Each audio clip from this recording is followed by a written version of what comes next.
Welcome to the Breeder's Brew, the dog breeding podcast hosted by me, Isabel, the canine nutrition coach.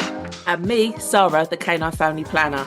Together, we'll be promoting responsible breeding by unpicking the minefield of breeding myths and methods for owners wishing to expand their whelping wisdom. And this episode, we're going to look at eclampsia. So we're going to cover what causes it, what the symptoms are, what the treatment is, and any prevention methods. We're going to discuss some of our personal experiences with eclampsia and some of our recommendations of supplements and dietary changes to support pregnant and nursing bitches. And this week, I've got a story to tell in regards to a Labrador and a block of cheese. I deal with many clients and have done for over 10 years from a breeding support point of view. And my clients are a vast array of skill set from new and novice to highly experienced. So I know when I generally have a highly experienced breeder contact me, they probably already know the answer. They're just wanting me to agree that their solution is the right solution for the situation that they're in. And I have a breeder who had previously run boarding kennels. Though probably had a shorter breeding window than me, he probably has bred more litters than me in that same time frame, just because when I started breeding originally, I was only on like 1 litter a year because I was breeding to show. And so yeah, though he's had a more condensed time frame, he's had a lot of puppies in that time frame. But obviously, again, it obviously depends on the breed as well. Labradors, in the scheme of things, are fairly straightforward. So he phones me up and he said, "Oh, I've got a weird situation." Okay, what's happening? So and so whelped her litter last night. Yeah, fine. All's fine, apart from she keeps on constantly moving the puppies. She just won't settle in her bed. Okay, so we had to talk through, like, how long was the whelp? And she'd had a litter before, no problem. She didn't do any of this behaviour before. So it's like, it's just really strange. She just won't settle down with the pups. She keeps moving them about. So I said to him, "Have you given her calcium supplement?"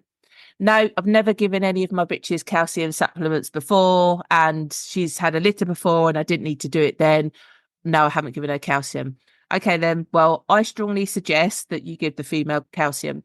Whenever I see females behaving in a weird manner that seems to be like neurological, where it's almost like a brain fuzziness to them, I always say to people, give them calcium."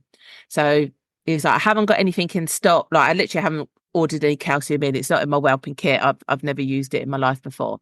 So I said, "What have you got in the fridge or in the cupboard?"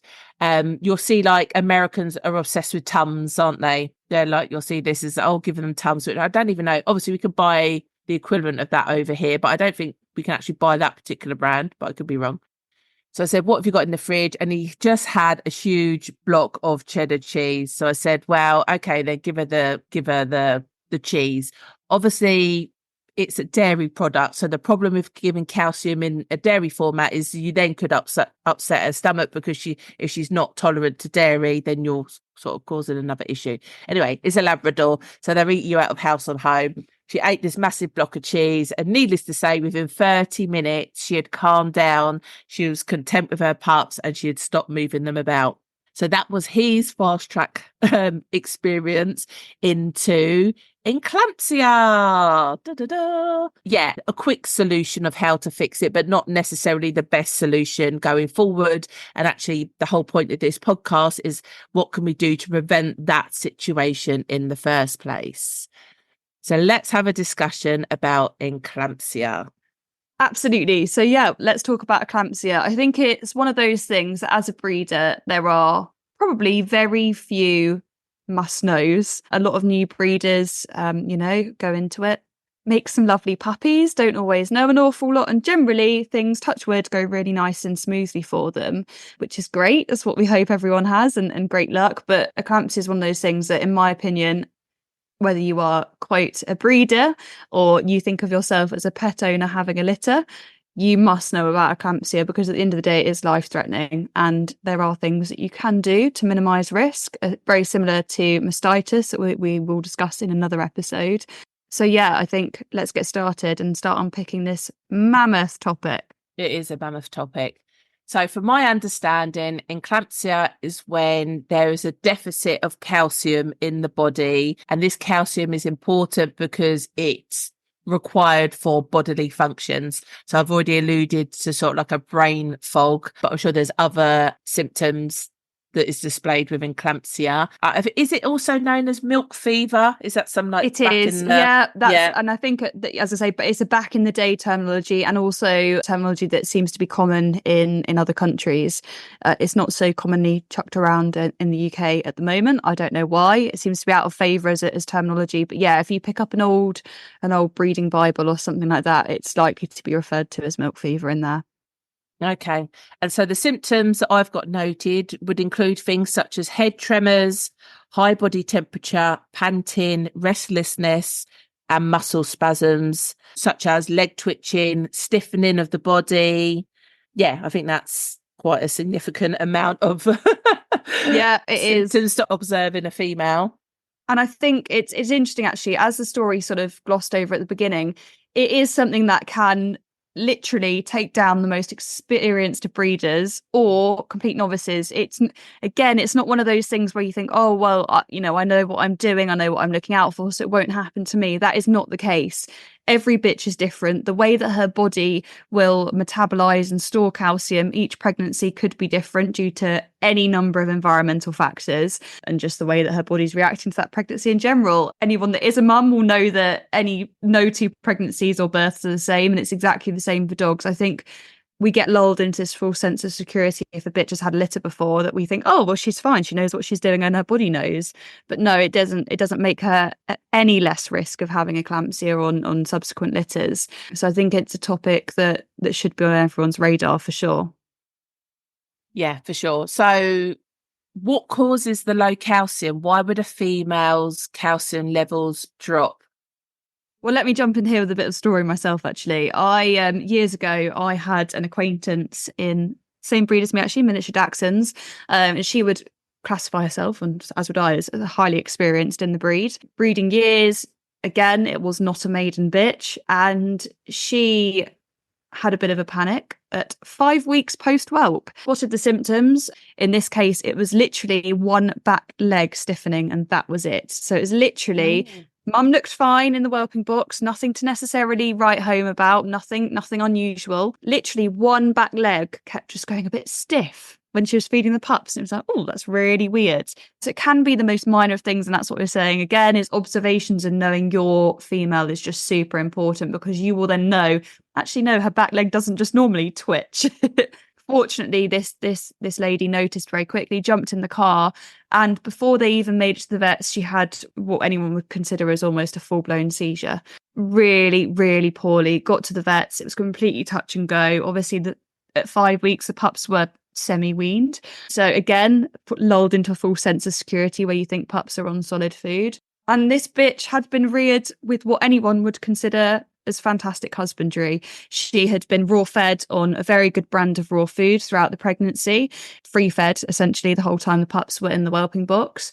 She hadn't been using a calcium supplement, but again, raw feeding, she was in the mindset of, well, this bitch has had a litter before, I'm raw feeding, she's getting a balanced diet, what more do I need to do? So unfortunately, she had a very, very close call with eclampsia. She didn't lose mum on that occasion, but when I say it was touch and go, it was real sort of life jolting. Ever since then, she's used calcium supplements with every bitch since, and touchwood, not had the problem since. So it is one of those things that it can get everyone. The reason that I tell that story is because, as you said there, Sarah, well, what causes eclampsia? Why do some girls get it? And it isn't obviously an easy thing to look at initially. Is calcium. It is something that we can get from the diet, as with humans. You do eat food that contains calcium. So the most logical way of looking at the problem is she getting enough calcium in her diet? Most commercial dog foods do follow a certain guideline that means that they should, in theory, have the correct balance of generic sort of nutrients in. As we mentioned in another podcast, there is something called a maintenance food, or what we should consider as maintenance food, which is potentially something that your dog is eating between breeding.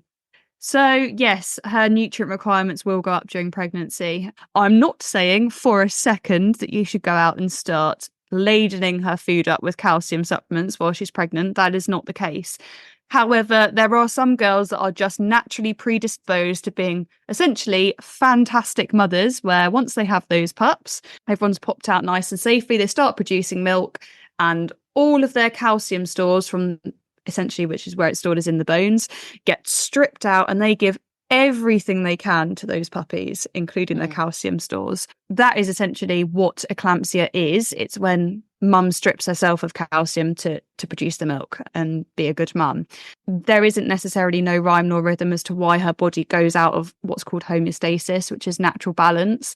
Some girls will, some girls won't. It is worth me saying here, there are breeds that are naturally at elevated risk. Any toy breeds or table breeds, small breeds, Dachshunds as a breed are far more highly prone to eclampsia. I don't know why, but they are, and it is widely accepted in the breed as that being the case. So they are a breed that should always be supplemented with calcium post whelp.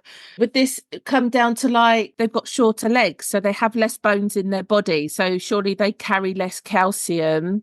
Do you know what? That has been a real hypothesis of mine in the back of my head. I'm like, yeah, it makes sense, because if you think they aren't a small dog, Dachshunds, they have short legs. So their body size and length is correct. It's just they're on shortened legs. So yeah, it does make me wonder if, like you said, they've essentially got 3/4 less leg length to store calcium in those bones. Yeah. So it could well be. It's interesting. Right, so it's too much. It's too much of a coincidence, and it makes me wonder if maybe breeds with more density, breeds that require more bone, are they less likely to suffer it because they have more denser bone to carry extra calcium? In theory, that's a really good point. And yeah, like from taking a step back and sort of having a chat about it, that would make perfect logical sense to me, because that is where the calcium is stored, is in that dense bone. So, breeds like your bulldogs that should, breed standards should have lovely, decent bone on them, then yeah. And it would also make sense on the flip side that's why toy and table breeds potentially struggle with eclampsia more, is because naturally they have a more delicate bone. They shouldn't generally be thick set and things like that. It could be. And again, this is why bitches that are having large litters are at higher risk as well. Puppy to body ratio is higher, so they are needing to give more calcium than what is traditionally average. So you should know what the average litter size is for your breed. It's an important thing to know, so that if your girl is having a larger than average litter size, again, she falls in the category of high risk for eclampsia. Yeah, so really good reason for pregnancy ultrasound scanning. 100%. Have you got a big litter due? Is this more likely now to be a condition I need to be aware of because of litter size? Yeah, how do I plan for that appropriately? But it's not generally considered safe unless under veterinary instruction to be supplementing a bitch with calcium through pregnancy.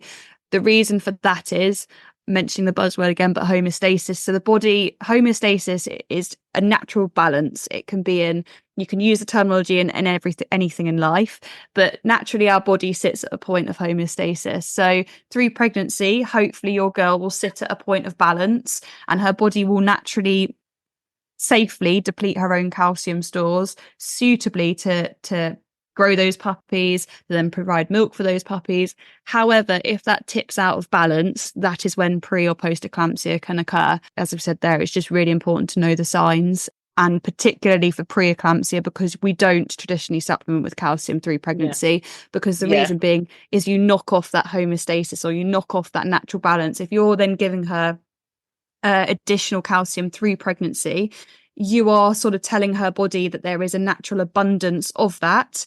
Her body will then not store the calcium suitably that she's getting from her diet. Much like humans, when we eat too much sugar, it's a very similar concept. If our body gets used to a lot of sugar, it knocks out of balance in a very similar way. So that's why we don't readily supplement with calcium through pregnancy, is because you're knocking off her body's ability to take in the right amount into her bones and then release it for the right reasons. By supplementing with calcium through pregnancy, you will do more harm than good, unless you're under veterinary guidance for a health condition.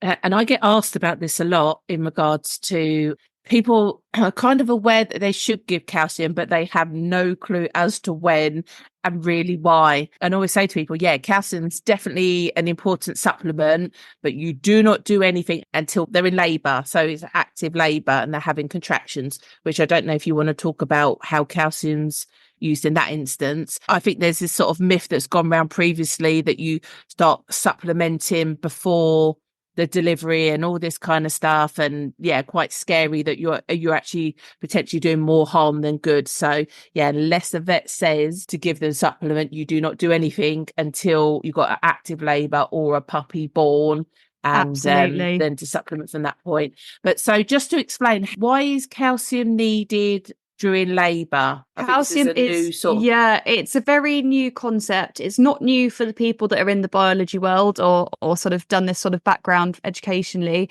It's very understandable as to why calcium is needed in labour. I think it's one of those things that people are starting to be more aware that supplements exist and that there are natural things you can give your bitch, and more of a holistic view to aiding whelp and rearing and things like that, which is why I think there's been a bit of a light shone in the corner more recently of calcium during labour or whelping.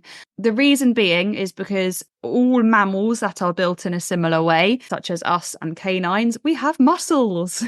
And apparently we do. I don't exercise anywhere near as much as I should, but my dogs certainly have very good muscle condition. I assure you that one.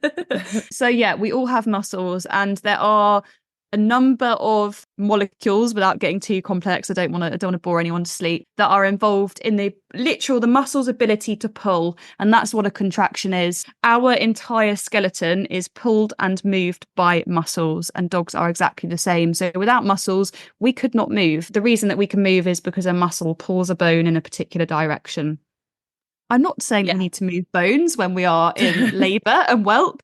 However, I think a lot of people don't realise that the uterus is one of the largest muscles in a female body. Labour in us and dogs, is the uterus contracting. It's got a load of smooth muscle around it. There are different types of muscle, and that contracts, and it's actually that natural contraction that expels the puppies out of the uterus. That is why, in the same way that we need muscles to move ourselves, we also need good muscles to be able to have a smooth and safe labour.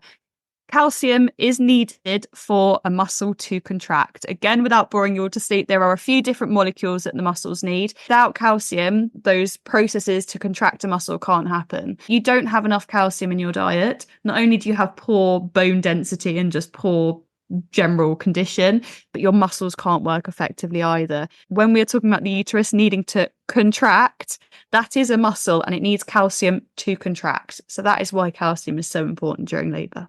I literally had a conversation yesterday where a spaniel took, I think it was something like 9 hours to whelp 4 pups. I was like, that's quite a long time for 4 puppies in that breed. So we had the conversation. I was like, well, what do you give her while she's whelping? Oh, nothing. I was like, well, the pup's big. No, not really. I don't think people necessarily realise they can help, basically. Absolutely. And some supplements will help that. So in my head, I'm thinking, I'm sure we'll talk about raspberry leaf another day, but if I've got a female and I'm whelping naturally, raspberry leaf is definitely a supplement I want to be giving. And likewise, once I've got a female actively delivering, calcium is a supplement I can be giving. My job as a breeder is to support my female as best possible to ensure this whole experience, it doesn't become some mammoth endurance. I want her to deliver healthy pups as quickly as possible, as safely as possible, job done. And to me, to have such a long window and widely accepted, typically you're expecting a pup an hour, you can have active contractions for up to 30 minutes until a pup's born. You can have a whelping pause, that generally can go up to 4 hours. There's no contractions, that's fine. But when you've got 4 pups, even if she was carrying 2 in each horn, because the uterus is like a wishbone, generally you're thinking like 2 hours one side, and even if she had a bit of a gap, then 2 hours the other side, 4 hours, 5, 6 hours max, not much more than that. And most females, once they get going, typically, they come quicker than 1 an hour.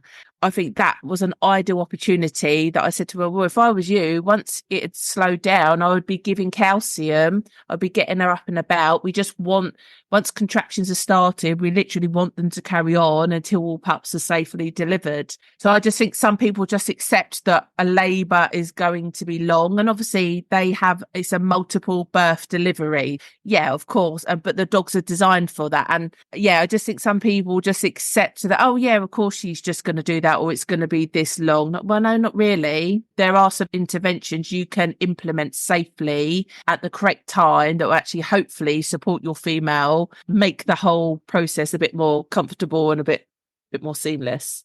Absolutely. And I think as particularly you and I, sort of holistic breeders in our approaches, and our females always being top priority, pets first and foremost, I think we owe it to them to have everything possible on hand to make that labour as smooth as possible. Why wouldn't you? It's not a pleasant experience for mum.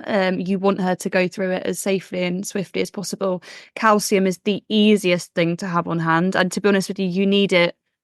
Not all breeds. Some people don't like to give it. That's fine. But in my opinion, you need it from the minute that she's even if she has the most smooth and beautiful labour and you don't need to give it during labour, the minute those pups are all delivered, you should be supplementing her with calcium if she's a higher risk breed or pregnancy anyway, to make sure she then doesn't develop eclampsia post-whelp. It's likely you should already have it in your cupboard, so you absolutely should have it at the ready as part of your whelping kit, in my opinion. Okay, so let's talk. You saying that you should have it in your cupboard. Obviously, the person that I dealt with, they gave a block of cheddar cheese. I believe cottage cheese is probably a better form of cheese to be given if you were to give cheese. But obviously, there are better alternatives. So let's have a discussion about calcium supplements that are available. I know that online, everyone's quite obsessed with liquid calcium. I have been that person at one point, to be fair, because I'm like, oh yeah, in my head, if I need calcium, liquid means it's going to get absorbed into the body quicker. I can just syringe it in, off we go.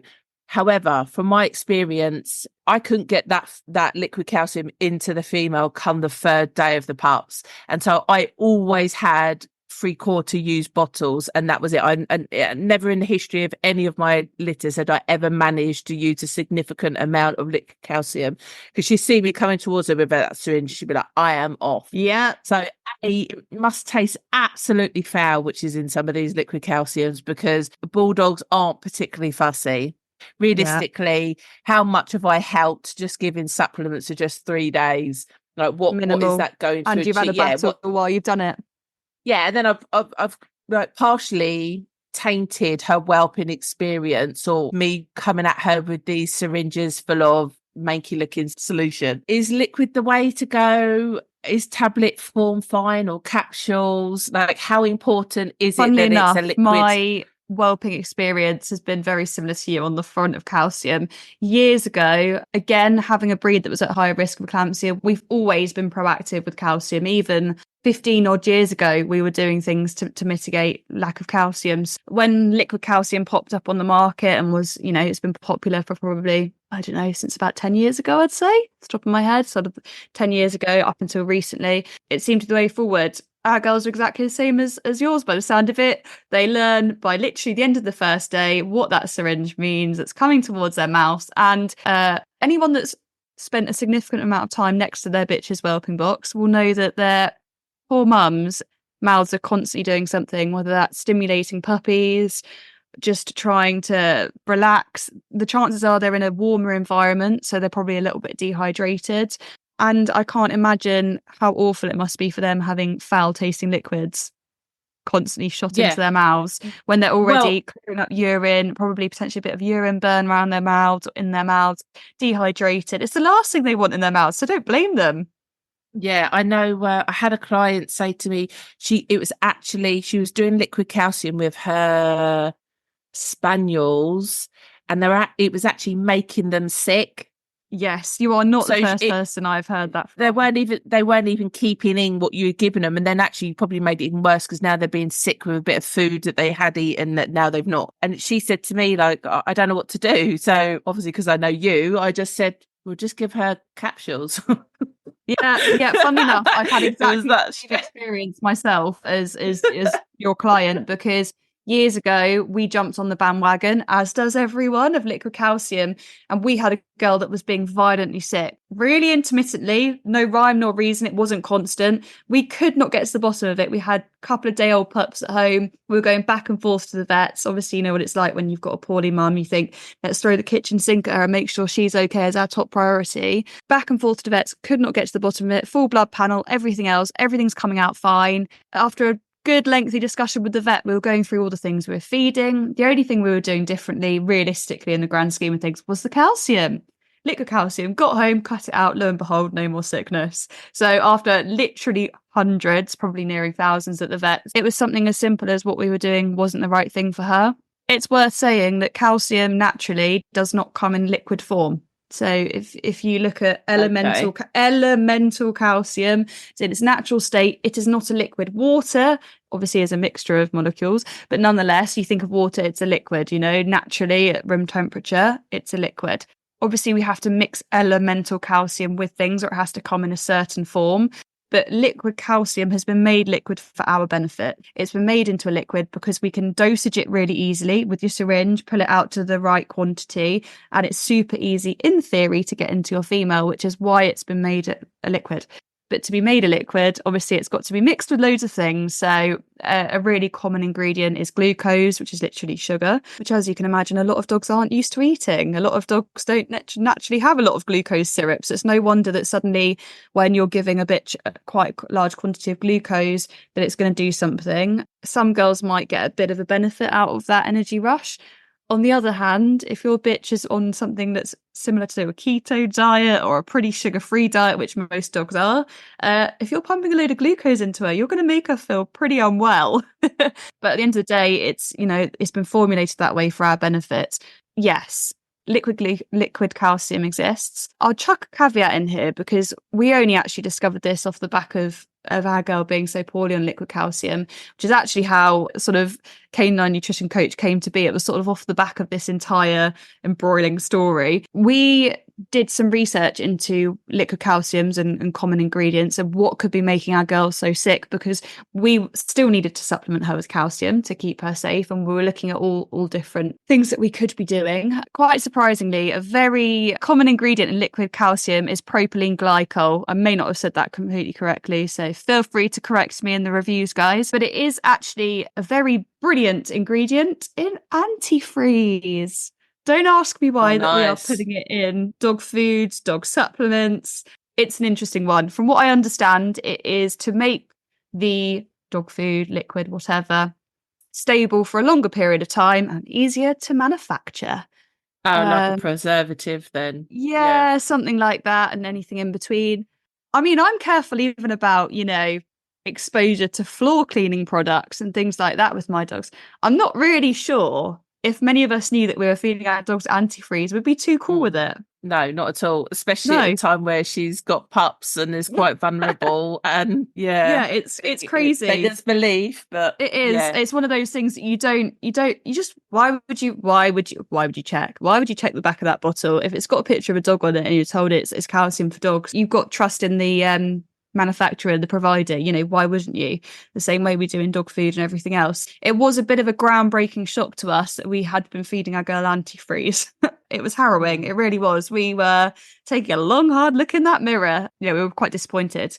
But it was a lesson learned, thankfully, many years ago. So we haven't been using it since. I'm sure there are brands of liquid calcium out there that don't have glucose syrup in and that don't have E numbers or antifreeze in which case potentially that's okay, but I would just say, please, word of caution, check the really small print on the back of that label, not the high level, this is the amount of elemental calcium or whatever type of calcium they've got in there, and they're telling you the milligram per dosage and things like that. Look deeper on that label or the website just to make sure, because as you can imagine, antifreeze is toxic to dog. It can cause low blood pressure, cardiovascular problems, seizures. Obviously, a lot of those symptoms can also look like a poorly mum dog or can also look like eclampsia. You could be doing more harm than good. And I think that's why there is a strong opinion, particularly from breeders in lower risk breeds for eclampsia that have been breeding a very long time, that have potentially never supplemented with calcium and don't understand why you would. I must side with them when it comes to this is probably why. Yeah, they probably know these sort of ingredients that are in the calcium supplements. And they're thinking, no, I don't need to be doing that. However, nowadays there are alternatives. I don't think enough people know about them because liquid calcium, for some reason, is considered gospel. There are other options that are far more safer. I was going to say, you had me really at calcium in its natural form isn't a liquid. If it's to be constituted in liquid, then maybe that should be me doing that so I know what I'm mixing it in rather than it being mixed. And I've seen it myself, like you have to shake bottles of calcium, because you see all the sediment, which is obviously the calcium, just sinks all to the bottom. So it needs a good old shake up before you actually use it. Why would I just not have that calcium in its natural state and mix it myself with something I know is safe, and then give it to my female if I want it in that format? Exactly that. Yeah, I think there are other options out there, and I think it's a really important discussion that people realise that there isn't one size fits all when it comes to calcium, but there are far more sensible options out there than potentially the ones you may already know about. And so calcium itself, without boring the socks off everyone, there's something called elemental calcium. That is calcium that is literally in its natural state. This is, I think, another reason why people get so confused about calcium supplements, is because on the bottle or packet, whatever, it will say X milligram of calcium, but that doesn't mean that's how much calcium is actually in that supplement. So a good way of me sort of describing this would be orange squash. Imagine everyone likes a different strength of orange squash. Some people are pretty crazy and will put in a huge amount of orange squash and a lot of water. Some people less so. Now, every type of calcium is a different strength of orange squash. So you've got, various different types. As I mentioned earlier, you've got calcium carbonate, calcium chloride, calcium citrate, calcium lactate, calcium gluconate. There are different types, and they all have different strengths of the pure thing in, which is pure elemental calcium. It is such a minefield, the world of calcium supplementation, because a lot of big brands aren't making it easy for you to understand what elemental calcium there is. I did a bit of market research before this episode just to bring in some real life explanations. And one of the biggest brands, or most widely available brands of calcium supplementation, it didn't tell me anywhere on the label what the elemental calcium was per dosage. So that makes it really tough for breeders to know. If you've done the research and you think, right, I've worked out what milligram of calcium my bitch needs per kilo of her pre-pregnancy body weight to make sure that we are doing the right things for her. If these brands aren't making it easy for you to work out, it's not ideal. First and foremost, in my opinion, that's something we need to sort out. It's not fair on breeders trying to do the right thing. It's already been made far too difficult when you've already got puppy brain. I think it speaks for themselves if they're not telling you. Yes. Yeah, that is very true. Like, straight away, is that the company that you want to be buying this product from? Why is there any reason for them to hide it, unless it's so minimal for their markup that's why they're not putting it on in the first place? Yeah, like, that's all you point. That's all you can generally surmise from that, is that, oh, it's so minimal, they don't want to disclose that because they're profiting from it. And then again, it could be. Why would you buy that? Well, that's the only nice way of putting it. Yeah. Because otherwise we'd know the other reasons why. Again, you just think, is that the product I want to be buying, when it's not even detailed on the packet? That sort of, that is a hard and fast straight away. Now, I don't even know what the calculations should be for my breeds, to be fair, because I'm unaware, and I'm sure you're going to cover this. Like, can you overdose on calcium or not? I've always assumed you can't, but you could definitely put me right on that one. When it comes to calcium, any supplementation you give is better than nothing. Whether that's too much, too little, you're doing something. And I think, again, that's something that people get so hung up on, is, oh, what's the right amount? Obviously, yes, try and get the right amount. But if you do get it slightly wrong, you're not going to cause any kind of long-lasting damage, unless you're obviously pumping like an entire packet into it every day. And then obviously, you're doing something wrong at that point. Yeah. Because it's really expensive buying that amount. Yeah, that's also very, absolutely. So there are brands out there that are trying to changes for breeders. This isn't a shameless plug, but obviously Canine Nutrition Coach supplements, they've been designed with breeders in mind. Being a breeder myself, and being a breeding nutritionist in particular, I think it's so important to be actually giving people what they deserve, which is transparent and easy to understand supplements that are not full of antifreeze and general rubbish. So no, the calcium supplement that I spent such a long time working on is exactly that. It's pure calcium. It's got no antifreeze in, no unnecessary sugars and anything like that, because essentially with a new mum, that is the last thing you need to be doing. To give you an idea, as I mentioned earlier, there are different types of calcium, and it is really important to understand them, because some types of calcium will be easier on tummies and more easily absorbable. For example, calcium carbonate, because it is such a readily absorbed type of calcium. But there are others that are even better. Calcium citrate is one of most easily absorbed for dogs. That is why that's a particular form of calcium that I provide, because it's easily absorbed. It's also a lot easier on the stomach, which, as we know, for a new mum, very often they'll have upset tums and things like that. The last thing you want to be doing is providing her a calcium supplement that's really tough on her tummy and needs a high amount of stomach acid to dissolve, because you don't want to be encouraging any stronger stomach acid going on in there. Bless her. She's got a lot to deal with all of the cleanup of pups and things like that. So finding a tummy safe and soothing form of calcium is a great place to start. And so just out of interest, obviously I know because I used yours on my last litters and I just followed yours instructions in regards to dosage and stuff. And we've already said you generally can't overdose on it, but there are calculators, is it, that people sort of go online and use? Absolutely. Exactly that. There are calculators online. It does get a little bit complex if you're using a brand that isn't transparent about the levels of the type of calcium and the milligram based on that type, or the elemental calcium that particular supplement actually contains per dosage. Because some, for example, will tell you the amount of calcium per 2, 3, 4 doses, or the amount of calcium per pack, which isn't going to help you when you're trying to work out how much for your bitch. For example, not a shameless plug, but a shameless plug, the calcium that I provide is in capsules. They're plant-based capsules, so they are not at all synthetic, which again is really important for a new mum. So these have been designed in mind that you can simply pull the capsule apart and sprinkle the contents into anything. So if your girl is eating her wet food but not her kibble, great, mix it into her wet food. You find she's completely gone off her food completely, great, mix it into bone broth. You can mix it into anything you need to get it into your girl in a way that she's going to enjoy eating it, because at the end of the day, you should not be stressing her out anymore. She's got a lot on her plate as it is, bless her. These particular Canine Nutrition Coach calcium supplements, they are dosed based on capsules, so it is super easy to understand. There is total transparency about what is actually contained in each capsule. There is 105 milligrams of calcium citrate in each capsule, and I also provide personalized advice based on every single supplement. So if ever you've been on my website already, you will find there are a couple of boxes to fill in before you check out, I'm afraid. The reason being is because I will never let a breeder sit there and struggle to work out what quantity they should be giving and things like that, because the whole point of supplements is they should be empowering and they should be doing what they are intended to do. And if you're giving that in the wrong quantity, or you're too concerned to start giving it because you can't work it out, that's no help for anyone. The dosage charts are all up there. It's super easy to work out and you can't get it wrong, which I think is so important.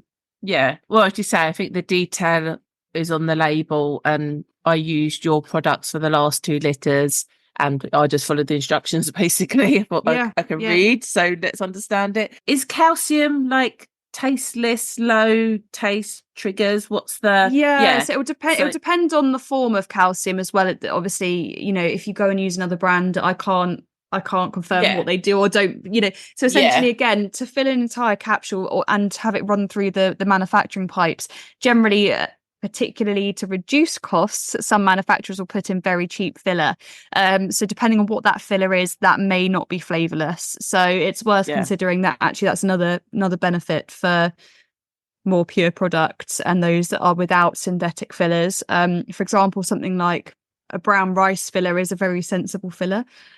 On the other hand, a filler that's very commonly used in some manufacturing to keep costs down, not in my brand, I will state, is magnesium stearate, and it's been linked to immune suppression, which obviously is not what a new mum needs. She needs a strong, healthy immune system. So again, it's just a common filler to be sort of cautious of and avoid where possible. Yeah, I think it's important to know. I don't think you can necessarily appreciate that level of detail until you start using a different product, and then you actually see the quality difference. I used it on both the current litters, split the capsules. You could just tell it just looked decent, mixed it in. The dogs knew no different. They ate their food, they maintained their appetites throughout their whelping, which was good, and rearing the pups. Likewise, I had no milk production issues. Milk quality was good, puppy gains was good. So yeah, I didn't have any weird situations of behavior with the pup. Like literally, it was all seamless on both ends of the spectrum of the different breeds.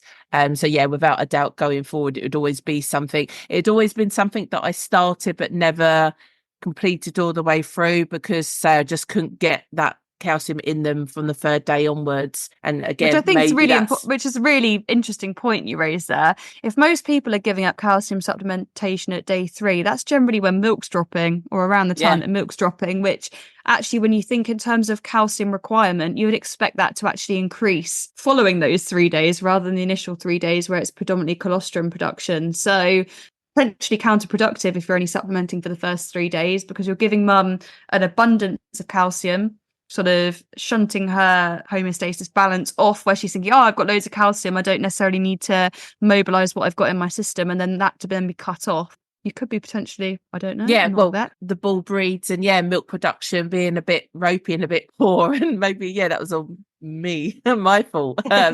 Going forward now, I've got my plan, and I strongly recommend that other breeders follow something similar, of finding a good calcium product, understanding the dosage and the benefits it's going to bring mum and pups. There are ways, like you talked about, bone broth naturally has calcium, a small amount of calcium, but has calcium in. Talked about dairy products, but that could have a side impact of feeding dairy to a dog.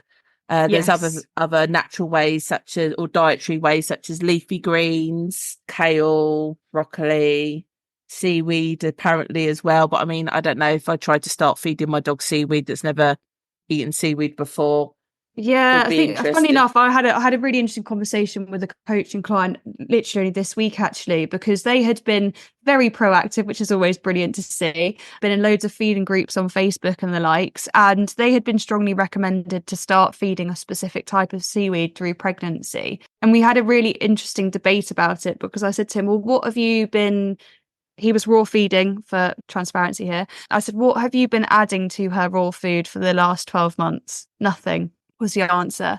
So I said, so we're suddenly going to start adding seaweed in copious amounts as per this recommendation at a time when her body has such completely out of kilt nutritional requirements. And the amount they'd actually been recommended to feed in seaweed was quite high. And seaweed does contain other nutrients. And actually, we worked out the nutritional imbalance it would have caused, and it would have done more damage than good. Well, I'm all for adding fresh and adding in, as I mentioned in another podcast, a really good way of improving your dog's diet on a budget. And in the best way is start adding some veg in, absolutely.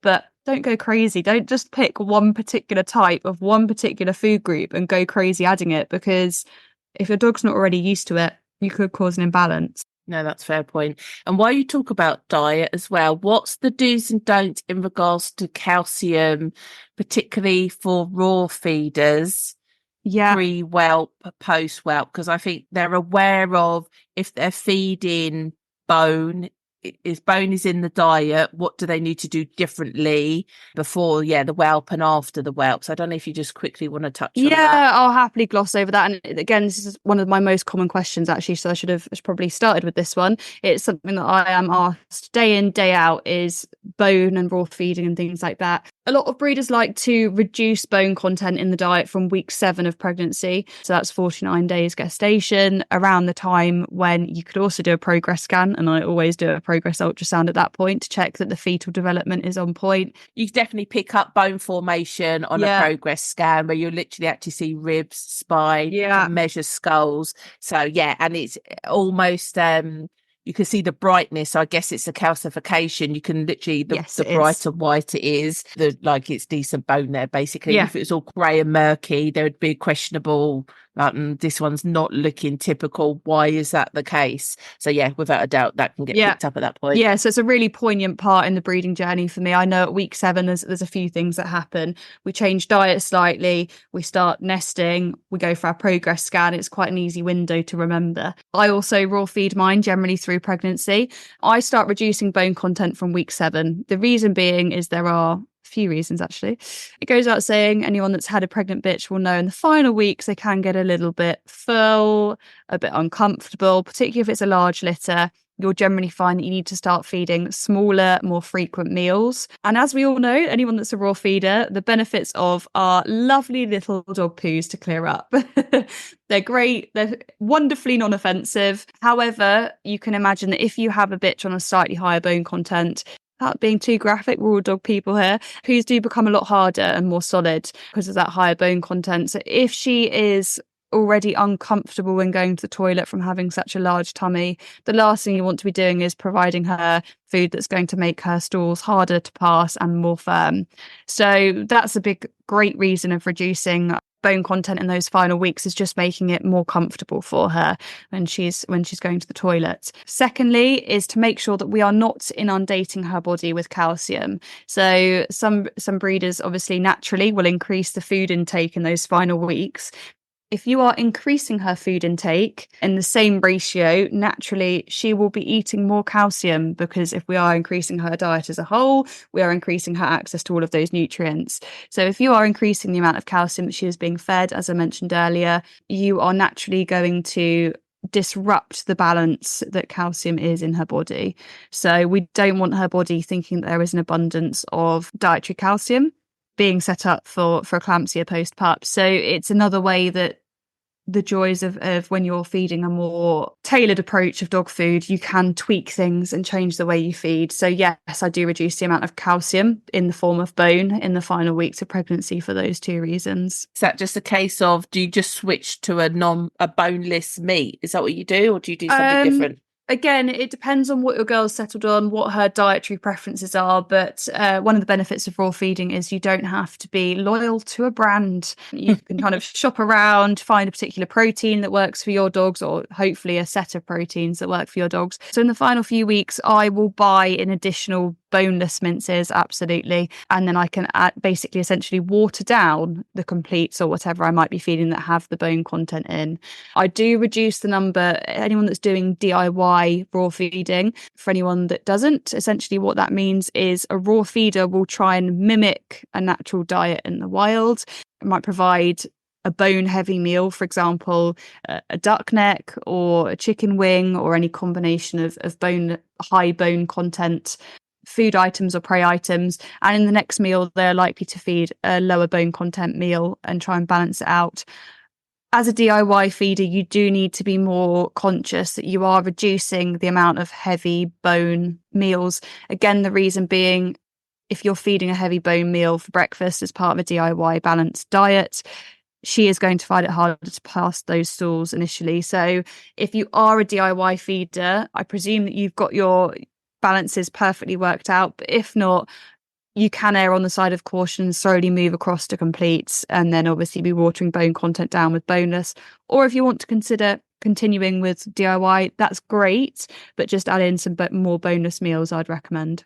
Super. Yeah. And obviously, even for anyone that's feeding treats, it's to be aware of what treats Absolutely. might be, like chicken feet or so yeah, it's not just the food that goes in their food bowl. It's thinking about the whole consumption of food that dogs has.